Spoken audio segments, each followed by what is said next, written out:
Ren Takahashi, a quiet, studious senior, is rarely noticed at Crestwood High. Known for his straight-A record and punctuality, Ren prides himself on staying out of trouble. However, today was different. A simple misunderstanding with his English teacher, who mistook his hurried whisper to a classmate as talking back, had resulted in the unthinkable, a detention slip. As Ren enters the detention room, he feels out of place. The usual crowd is there, students who seem to make the room their second home. Among them sits Tristan Hunter, the infamous bad boy with a reputation for stirring up trouble. Tristan, slouched casually in his chair, notices Ren's entrance and raises an eyebrow, visibly surprised to see the school's teacher's pet here. Ren settles into a seat at the far end of the room, hoping to stay under the radar and just wait out the hour. But Tristan has other ideas. Noticing Ren's discomfort, he can't resist the opportunity to get a reaction out of him. With a smirk, Tristan slides over a few seats closer to Ren. "So, what did you do to end up here, nerd?" Tristan asks, his tone mocking but laced with amusement. Ren glances at him briefly before muttering, "Nothing worth talking about." He shifts in his seat, clearly uneasy with the attention. Tristan chuckles, leaning in. "Ah, come on, let me guess. Didn't hand in your homework on time? Or maybe you used a pen instead of a pencil?" Ren clenches his jaw, his eyes fixed on the clock. Tristan's relentless questioning is getting to him, and the smirk on Tristan's face says he knows it. For the next several minutes, Tristan keeps trying, throwing out snarky comments about how someone like Ren could go rogue and wind up in detention. Ren's patience wears thin, and he finally shoots back, "Is this what you do for fun? Bother people who are just trying to get through detention?" Caught off guard by Ren's retort, Tristan grins, leaning back in his chair. "You're not as quiet as you seem. Kinda refreshing." Ren's face flushes, but he rolls his eyes, forcing himself to focus on the clock, ticking painfully slowly. Yet, as much as he tries to ignore him, Ren finds himself almost amused by Tristan's persistence, and even catches himself returning a few sarcastic replies. It's strange. This unexpected banter with someone like Tristan is exhilarating in a way Ren can't quite explain. When the detention finally ends, Tristan gives Ren a small nod as if to say, "See you around, Takahashi." Ren watches as Tristan saunters out, that infuriating smirk still on his face, and can't help but feel that maybe, just maybe, there's more to this bad boy than meets the eye. As he heads home, Ren is filled with a mixture of confusion and curiosity about the encounter. He brushes it off, telling himself he'll avoid Tristan from now on. But deep down, he knows that this first meeting left an impression, one that might be harder to shake than he'd like to admit. After their strange encounter in detention, Tristan Hunter finds his thoughts repeatedly drifting back to Ren Takahashi. Normally, Tristan forgets people the moment he walks away from them, but Ren is different. There's something intriguing about how unbothered Ren was by his usual taunts, brushing off Tristan's attempts with an unexpected wit. Oh? For the next few days, Tristan makes a habit of observing Ren in between classes. He notices how Ren slips through the hallways unnoticed, blending into the background with ease. Unlike the popular crowd, Ren's presence is quiet, almost invisible. He keeps to himself, always focused on his books, rarely speaking unless spoken to. But to Tristan, Ren's quiet quirks are oddly fascinating. He watches the way Ren fidgets with his glasses when he's nervous, or how he taps his pen against his notebook while deep in thought. Each small habit makes Tristan even more curious about the school's quietest student. One day, as Ren settles into his usual spot in the far corner of the cafeteria, Tristan decides to sit at the table next to him, positioning himself just close enough to observe but far enough not to seem overly obvious. Ren tenses the moment he notices Tristan nearby, visibly uncomfortable with the sudden attention. Tristan leans back in his seat, an amused grin tugging at the corners of his mouth as he pretends not to notice Ren's discomfort. After a few minutes of silence, he casually leans over and says, So, you always eat lunch alone, or is today special? Ren glances up from his sandwich, his expression a mix of surprise and annoyance. Why do you care? Yeah? Tristan shrugs, unfazed. Just curious. You're not very social, are you? Is so. Ren sighs and refocuses on his food, clearly dismissing the conversation. But Tristan isn't deterred. Over the next few days, he makes it a point to sit near Ren in the cafeteria, striking up random conversations, even though Ren mostly ignores him. Each attempt at conversation, though brief and one-sided, only serves to heighten Tristan's intrigue. As the days go by, Tristan notices more of Ren's quirks, the way he rolls his eyes when annoyed, the faint smile that escapes when he's reading something particularly interesting, and even the rare moments of laughter when he's with a small group of equally quiet friends. For Tristan, Ren's refusal to give him the time of day feels like a challenge. No one else at Crestwood High has ever ignored him like this. Usually people either fear or fawn over him. But Ren, with his calm demeanor and disinterest, is different. And that difference gnaws at Tristan, fueling his determination to break through Ren's shell. As he watches Ren leave the cafeteria that day, Tristan feels a surge of excitement. He doesn't know why he's so drawn to Ren, but he's decided he won't give up until he's figured it out. For now, just getting Ren to talk to him might be enough. Unbeknownst to Ren, he's already become the center of Tristan's curiosity. A curiosity that's slowly beginning to turn into something deeper. Ren's routine remains as structured and solitary as always, but he's noticed a change over the past week. Tristan. Hunter seems to be everywhere, whether it's a brief glance in the hallways or a lingering presence in the cafeteria. Tristan's attention has become impossible to ignore. Ren tries his best to avoid any interaction, but Tristan's persistence is unwavering. One afternoon, as Ren is standing at his locker, hurriedly grabbing books before his next class, he senses someone approaching. He glances up to find Tristan standing beside him, that familiar, mischievous grin on his face. Hey, genius, Tristan drawls, leaning casually against the lockers. Ever thought of ditching these? Without warning, he reaches out and snatches Ren's glasses right off his face. Ren blinks, his vision blurring without the lenses, and reaches out instinctively. Tristan, give those back. Tristan holds the glasses up, just out of Ren's reach, examining them with a smirk. You know, I bet you'd look a lot better without these. Ren's cheeks flush with embarrassment and irritation as he tries to grab them back, but Tristan lifts his arm higher, effortlessly keeping the glasses out of reach. Seriously, stop playing around, Ren mutters, feeling the heat rising in his face as other students glance their way. Ignoring Ren's protests, Tristan tilts his head, giving him an appraising look. Honestly, you'd be kind of cute if you ditched the whole nerdy look. Maybe a different wardrobe, too. Loosen up a little. Ren's stomach twists, thrown off by the teasing comments. The way Tristan looks at him feels intense, almost personal. There's something about his tone that sends Ren's mind spinning. His words feel more targeted, like he's looking past the surface. Ren takes a shaky breath, finally managing to grab his glasses from Tristan's hand. He hurriedly puts them back on, adjusting them as he shoots Tristan a frustrated glare. What's your problem, Hunter? Why are you so interested in my appearance all of a sudden? Tristan chuckles, unbothered by Ren's annoyance. No problem at all.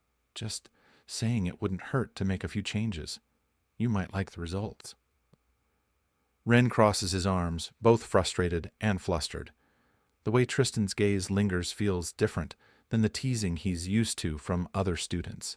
It's sharper, filled with a level of attention Ren has rarely experienced. He can't decide if he's more irritated or intrigued. Tristan steps back, shrugging. Anyway, see you around, Takahashi.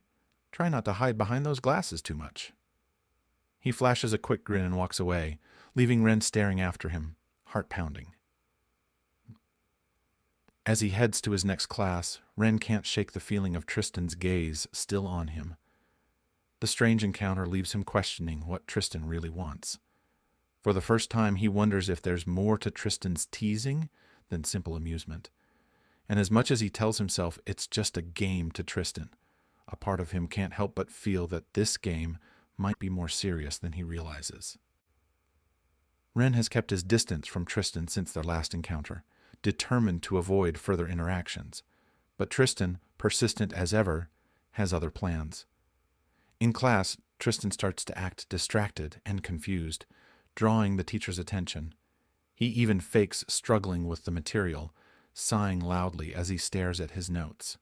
Noticing his struggles, the teacher suggests that perhaps Ren could tutor him, given that he's one of the top students in class. Ren is reluctant, but feels cornered with the teacher's encouragement. Begrudgingly, he agrees, and they arrange to meet in the library after school. That afternoon, Ren settles at a table in a quiet corner of the library, meticulously organizing his notes as he waits for Tristan. When Tristan finally arrives, he slouches into the chair across from Ren, looking completely disinterested in the study session. Ren frowns, noticing that Tristan seems more focused on watching him than on any actual studying. Ren tries to focus on the subject, going over notes and patiently explaining concepts, but Tristan keeps interrupting with irrelevant comments, asking random questions, and even throwing in a few playful remarks about Ren's handwriting. Finally, Ren snaps, "What exactly is it that you want from me, Hunter? Why this sudden interest?" Tristan's eyes glint with amusement, his lips curling into a smirk. Instead of answering, he leans forward, his tone challenging. "Let's make a bet." Ren raises an eyebrow, not expecting this response. "A bet?" "Yeah," Tristan replies casually, his tone light but his gaze intense. "Each of us gets 3 dares. We take turns giving them, and neither of us can back out." Ren narrows his eyes, skeptical. "And why would I be interested in that?" Tristan chuckles, leaning back in his chair. "What? Scared, Takahashi?" Ren bristles at the taunt, feeling a mix of irritation and curiosity. Something about the challenge intrigues him, even though he knows it's a bad idea. He sighs, reluctantly nodding. "Fine, but don't expect me to make this easy for you." Tristan grins, looking triumphant. "Deal." He pauses, leaning forward with a gleam in his eye. "For the first dare, come with me to a party this Friday." Ren's eyes widen in alarm. "Absolutely not." But Tristan holds up a finger, reminding him, "You agreed. No backing out." Ren clenches his jaw, feeling trapped. He'd never been to a party, especially not one hosted by Tristan's crowd. It's completely out of his comfort zone, and Tristan knows it. Realizing he has no choice, Ren sighs. "Fine, but don't expect me to enjoy it." Tristan's grin widens. "Oh, don't worry. You'll survive." He stands, giving Ren a wink before heading out, leaving Ren alone in the library, heart pounding. As he packs up his books, Ren wonders what he's gotten himself into.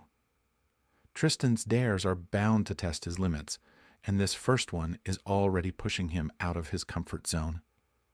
But there's a strange excitement simmering beneath his anxiety, a feeling that maybe this bet could be the start of something he's never experienced before. Ren's phone buzzed with a message. He glanced at it, surprised to see a text from an unknown number. "Be ready by 8. I'll pick you up." He blinked, rereading the text and immediately recognizing the tone. It had to be from Tristan. Ren's brow furrowed as he quickly typed back, "How did you get my number?" Moments later, a response came in. "I have my ways. Just be ready." Ren rolled his eyes, feeling both annoyed and strangely nervous. He wasn't used to the idea of going to a party, especially with someone like Tristan Hunter.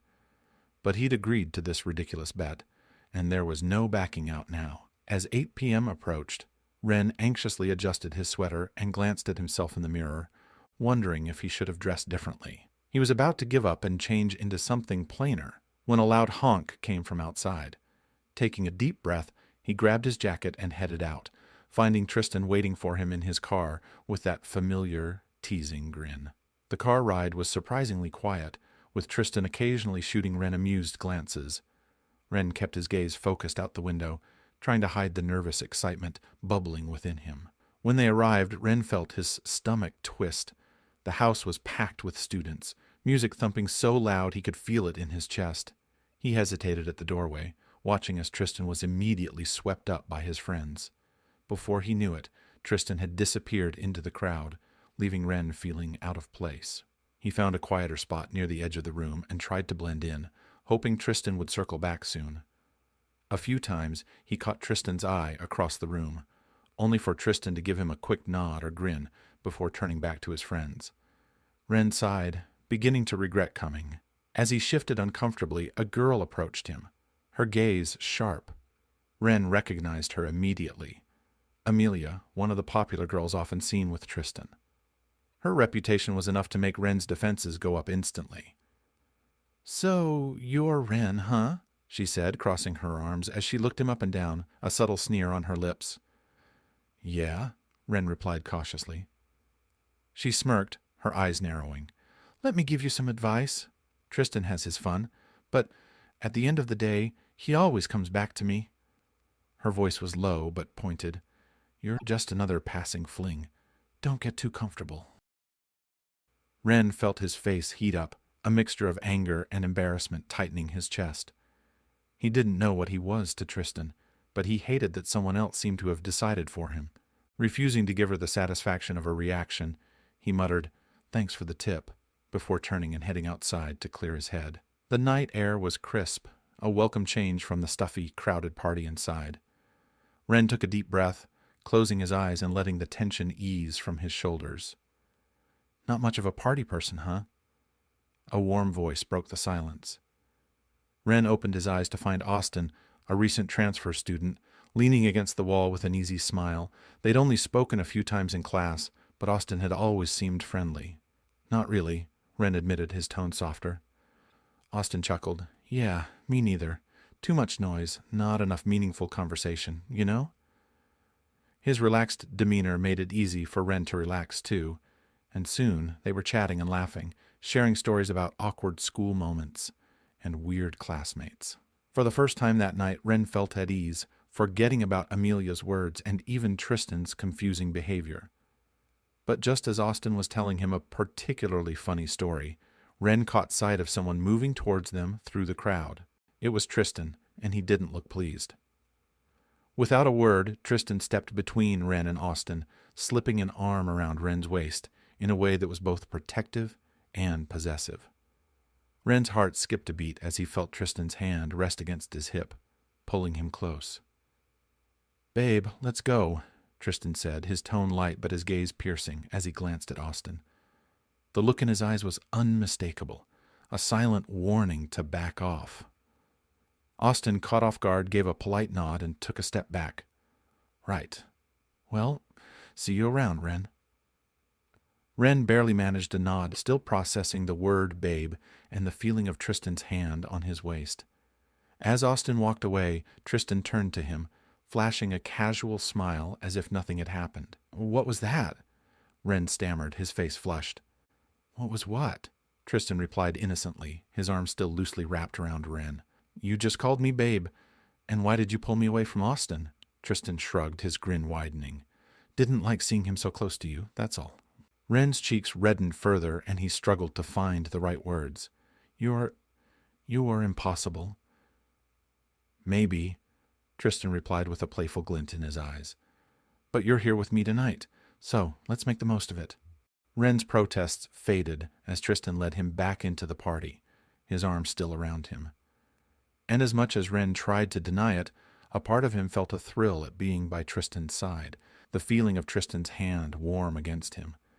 For the first time, he began to wonder if this bet was something much deeper than he'd initially thought.